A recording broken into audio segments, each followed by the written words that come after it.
You're scrolling. It's late. The blue light from your phone is the only thing illuminating a dark room. An endless river of curated perfection, manufactured outrage, and bizarre trends flows right past your thumb.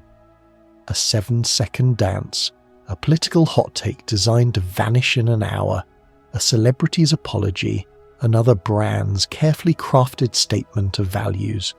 You see thousands of people living their lives, or at least performing them, but you don't really feel alive. You see the ghost of connection, likes, comments, shares, but you feel a deep, weird loneliness that settles in your chest like a physical weight. There's a constant hum of information, a cacophony of voices all shouting to be heard, but underneath it all, a quiet, profound emptiness. A little voice whispering, none of this really matters. This feeling, this shadow hanging over our modern world has a name: nihilism.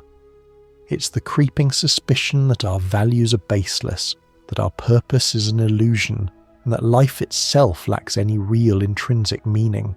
It's the sense that we're all just spinning on a rock in a cold, indifferent universe, and all of our striving is ultimately for nothing. But what if this crisis isn't new at all? What if this digital age despair, this quiet apathy that defines so much of modern life, was predicted with chilling accuracy over 100 years ago?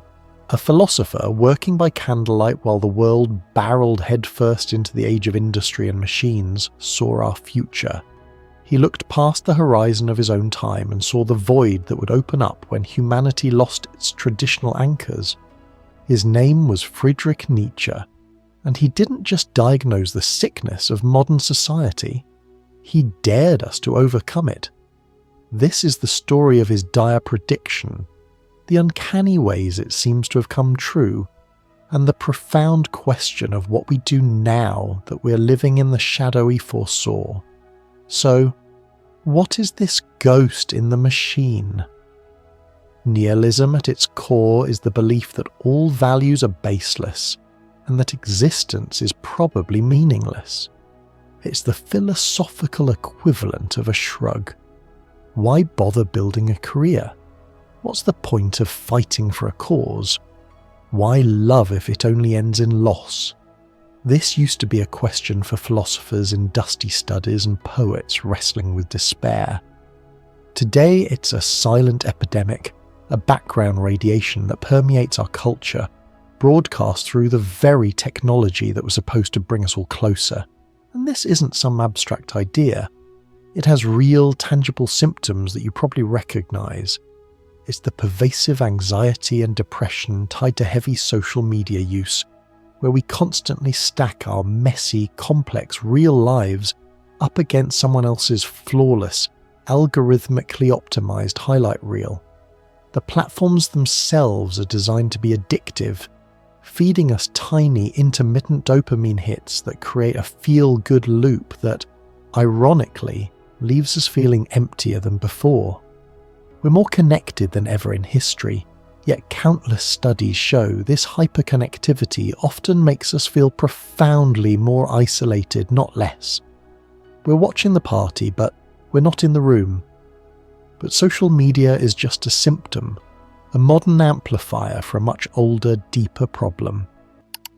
Nietzsche saw this coming because he identified the crumbling of the very foundations of Western civilization. For nearly 2,000 years, society's sense of meaning, purpose, and morality was built on the bedrock of Christian belief. This framework gave people a true world to strive for, a heaven, a divine judgment, which in turn gave meaning and purpose to the struggles of this one.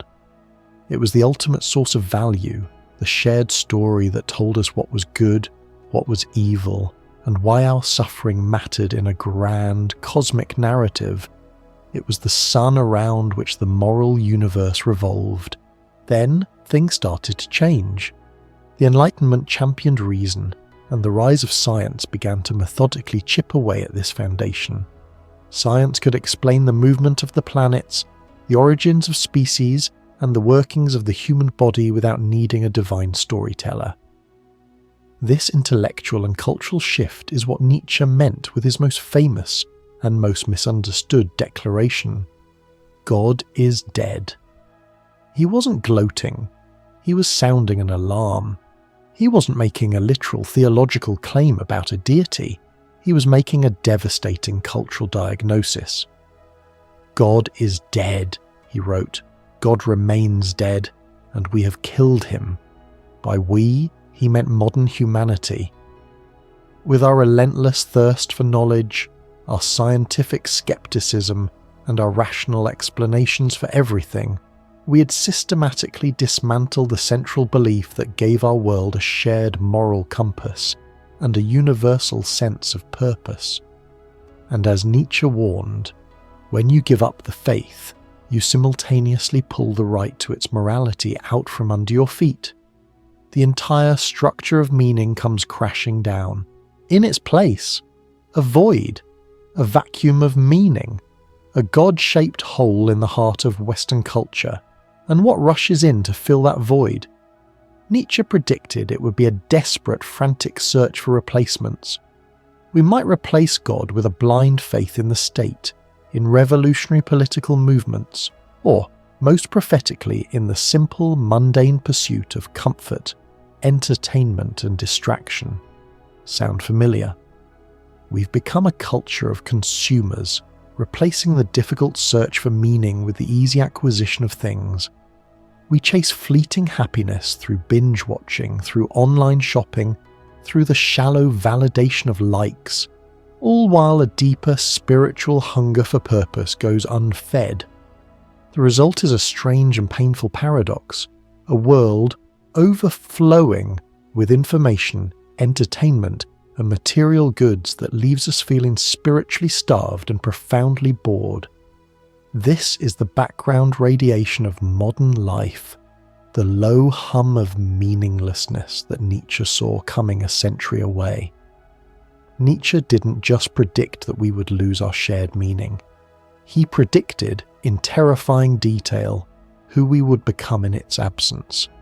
He gave this new type of human a name, the last man, and his description is one of the most hauntingly accurate prophecies in the history of philosophy. In Nietzsche's great poetic philosophical work, Thus Spoke Zarathustra, his prophet Zarathustra descends from his mountain solitude to teach humanity a new, higher goal, the Übermensch, or Overman. But the people in the marketplace mock him. They don't understand his talk of overcoming and self-creation. So Zarathustra, in a moment of frustration, decides to show them a goal so repulsive, so small, so pathetic, that he hopes it will disgust them into striving for something greater. He describes the last man. Alas, the time is coming, Zarathustra cries, when man will no longer shoot the arrow of his longing beyond man. The earth has become small, and on it hops the last man who makes everything small. So who is this last man? He is the ultimate passive nihilist. He's not a comic book villain, he's far, far worse. He is a creature of pure comfort, unshakable security, and endless pleasantness. The last man's highest values are his health, his entertainment, and a long, risk-free life. He avoids anything that could cause great struggle, great pain, or great passion, because those things are messy and uncomfortable. He works, but only for his wage, not for a calling. He has his little pleasure for the day and his little pleasure for the night. There is no ecstasy, no despair, just a lukewarm contentment. We have discovered happiness, say the last men, and they blink. That single word, blink, is the key to the whole chilling portrait. It's the blink of utter incomprehension. It is a spiritual myopia. The last man looks at those who strive for greatness, the artist who sacrifices everything for their vision, the explorer who risks their life for discovery, the saint who endures persecution for their faith, and he just doesn't get it. Why choose struggle when comfort is an option? Why reach for the stars when you can be warm and safe on the ground? He looks at the highest human aspirations and asks, what is love? What is creation? What is longing? What is a star? And he blinks. The concepts are so foreign to his comfort-oriented mind that they don't even register. For the last man, there are no grand ambitions, only the efficient management of life. Passion is seen as a kind of illness. Suffering is just a technical problem to be solved with a pill, a therapy app, or a new distraction. They have left the regions where it is hard to live, for one needs warmth. They huddle together not for genuine community, but for the simple, friction-free warmth of the herd, where everyone agrees and no one is challenged. Now take a long, hard look around. Look at our obsession with convenience, where every need and desire can be met with a tap on a screen. Look at a culture that often values safety above all else, sometimes to the point of stifling real growth, adventure and resilience. Look at the endless pursuit of wellness, not as a means to a greater end, but as an end in itself. We have in many ways built the exact society of the last man that Nietzsche warned about. We try to eliminate risk, smooth over every difficulty, and optimize our lives for maximum pleasure and minimum pain. But we forgot to ask the most important question: what for? This society is the ultimate expression of passive nihilism. It's a state where, realizing that life has no inherent meaning, we decide the only rational goal is to make the ride as pleasant and frictionless as possible. It's the quiet belief that since there are no great truths to die for, we might as well live for trivial comforts. Nietzsche saw this as the great danger, not that we would become evil, but that we would become small, pathetic, and utterly content in our own meaninglessness. Zarathustra shows this vision of the last man to the crowd, hoping to horrify them into action, but instead, they cheer. "Give us this last man, O Zarathustra," they shout. They don't see the horror, they see a promise of happiness, security, and an easy life. And that is the most chilling part of Nietzsche's prediction. We wouldn't just fall into this state by accident, we'd actively choose it, eagerly embrace it, thinking we had finally found paradise. Right here, in the middle of this bleak diagnosis, is where Nietzsche's philosophy pivots dramatically from a warning to a challenge. He was not a prophet of doom. He didn't believe that nihilism was the end of the story. He saw it as a necessary, though terrifying, transitional phase. The collapse of old values, the death of God, isn't just a disaster. It is a moment of profound, terrifying freedom. It's the moment a child realizes there are no more rules and must now decide for themselves what to do. For Nietzsche, nihilism comes in two distinct flavors, passive and active. Passive nihilism is the despair of the last man, the resignation, apathy and weariness that says since nothing matters, let's just seek comfort and do nothing of consequence.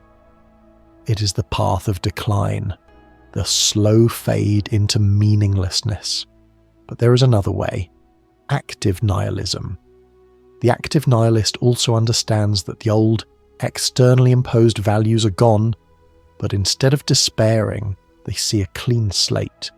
The active nihilist is like a demolition crew, joyfully clearing a condemned and rotting building, not to leave a ruin, but to make space for something new and beautiful to be constructed. Active nihilism for Nietzsche is a sign of strength, an increased power of the spirit. It's the courage to take a hammer to the hollow idols of the past, be they outdated dogmas, social conventions, or our own self-limiting beliefs, to clear the ground for new growth. This is the fundamental choice Nietzsche gives us. Will we be the passive victims of meaninglessness, or its active conquerors? To help us choose the latter path, he offers not a new set of commandments, but a powerful set of tools for the spirit. 3 profound concepts designed to forge a new kind of person, one capable of creating their own meaning in a meaningless world. The first tool, the Übermensch, the Overman. This is perhaps Nietzsche's most famous and wildly misunderstood idea. The Übermensch, or Overman, is not a ruthless fascist tyrant or a comic book superhero. It is a psychological and spiritual ideal. The Overman is the human being who has successfully overcome the nihilism of the last man, realizing that God is dead and that there are no prepackaged universal values. The Overman dares to become a creator of values themselves. The Overman doesn't find meaning, they generate it. They treat their own life as their greatest work of art, giving style to their character and channeling their passions towards a self-chosen purpose. While the last man seeks comfort and avoids all pain, the Overman seeks growth and knows that growth is impossible without struggle and resistance. The Overman doesn't run from suffering, they use it as a tool, as a whetstone to sharpen their spirit. To strive to be the Overman is to stop being a passive spectator in your own life and become its active author. It means shifting from asking what am I supposed to do to what do I will myself to become. The second tool, amor fati, the love of fate. This is the emotional core of Nietzsche's solution, a radical prescription for the soul. Amor fati is Latin for love of one's fate. It goes far beyond mere acceptance. It's not about gritting your teeth and bearing what's necessary. It's about actively loving everything that happens. Nietzsche challenges us to look at the entirety of our lives, every victory, every humiliating failure, every moment of pure joy, every season of deep, gut-wrenching pain, and to say a resounding yes to all of it, to not just tolerate the bad parts, but to see them as essential, irreplaceable threads in the magnificent tapestry of who you are. Without the struggle, the triumph isn't as meaningful. Without the heartbreak, the love isn't as profound. Amor fati is the ultimate antidote to the poisons of resentment, regret, and victimhood. The passive nihilist says, if only this hadn't happened, I would be happy. The person who practices amor fati looks at the very same suffering and says, this was necessary. It forged me. It made me who I am, and I would not trade who I am for anything. As Nietzsche wrote in his personal notebook, my formula for greatness in a human being is amor fati, that one wants nothing to be different, not forward, not backward, not in all eternity, not merely bear what is necessary, but love it. The third tool, the eternal recurrence. This is Nietzsche's ultimate thought experiment, his final, devastating test for the spirit. He asks you to imagine that a demon were to creep into your loneliest loneliness and say to you, this life as you now live it and have lived it, you will have to live once more and innumerable times more, and there will be nothing new in it, but every pain and every joy and every thought and sigh must return to you, all in the same succession and sequence. How would you react? Would you throw yourself down, gnash your teeth, and curse the demon? Or have you lived in such a way that you could look up and reply, you are a god, and never have I heard anything more divine? The eternal recurrence isn't a theory about the physical nature of the universe. It's a question aimed directly at you. It asks, are you living a life that you would be willing to joyfully repeat for all eternity? This question acts like a powerful lens, forcing you into the present moment and giving your choices infinite weight. If you knew you had to relive this day, this choice, this conversation, forever, would you act differently? Would you waste less time on trivialities? Would you love more deeply? Would you pursue your passions more bravely? It demolishes the nihilistic idea that it doesn't matter. If you have to live with the consequences of your actions for eternity, then everything, every single moment, matters infinitely. To say yes to the eternal recurrence is the ultimate goal. to create a life that is its own justification, its own meaning, and its own reward. So, here we are in the world Nietzsche predicted. A world teetering precariously between the comfortable blinking numbness of the last man and the terrifying, exhilarating freedom of the overman. The digital noise, the crisis of meaning, the search for something more. It's all part of the great challenge he laid out for us more than a century ago. Nietzsche didn't offer easy answers or a 10-step plan to happiness. He offered a philosophy with a hammer designed to shatter our illusions and force us to build something stronger, something authentic in their place. He teaches us that meaning is not something you find like a set of lost keys. It's something you build with your will, with your hands, with your decisions, and with your love for the fate that is yours and yours alone. That empty feeling you get while scrolling late at night isn't a personal failure. It's a spiritual call to arms. It's a symptom of a healthy spirit that knows it is being underfed. It's the void of nihilism calling out, not for you to fall into it, but to fill it with your own purpose. Nihilism isn't a dead end. It is a gateway. It's the harsh, barren desert landscape you have to cross to discover the strength to build your own world, to plant your own garden. The question Nietzsche leaves us with, the question that echoes through the noisy corridors of our modern age is this: what will you build? If this resonated with you, subscribe for more journeys into the heart of philosophy, and reflect on this. What gives your life meaning? Is it something you found or something you're actively building right now? Share your thoughts in the comments. Your story might just be the spark that helps someone else begin to build. To live is to suffer, Nietzsche told us. But to survive is to find some meaning in the suffering. And perhaps that is our ultimate task. Not to seek a life without struggle, but to forge a life so meaningful, so full of self-created purpose, that you would gladly, joyfully live it again and again for all eternity.